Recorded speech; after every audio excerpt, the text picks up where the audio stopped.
Hey, you guys, I really feel like we already know each other, but if we don't, I'm Tyler, and I've created a company called Songs That Heal.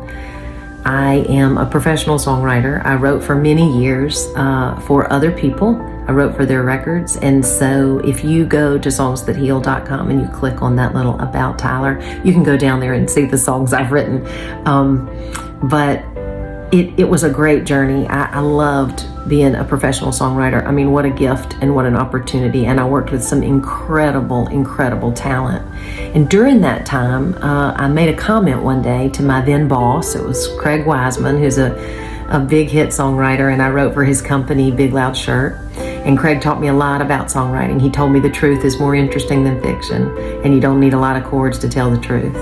And so with my guitar, I would go in day after day and learn from Craig and learn how to be a really good songwriter. And I hope I'm that today after all these years. But I made a comment to Craig in passing. I said, it's not like we're saving lives. I mean, we're just songwriters, And what I learned many weeks later is that I had written a song with Joel and Luke Smallbone, who are the band for King and Country. The song is called Sane. It's on one of their very first records. And a young woman had written in to Joel and Luke and said that she had intended on taking her life, but that when she heard the song Sane, she changed her mind. And the lyric of that song says, "You will be sane, you will be free. This won't define who you're going to be." That's part of it. And it kind of took my breath away, because it was the first time I realized that a song had saved a life. And I didn't really think it could do that. I thought a song could accompany a life. I thought it could be background music.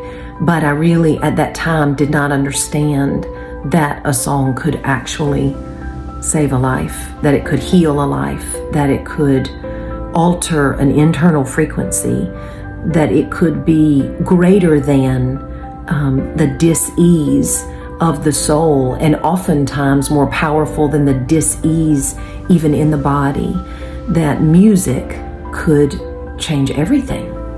And that's when I shifted from being a professional songwriter, day in and day out, to saying, how could I do this in a way that it became a healing tool, that it became music as medicine, music as healing, music as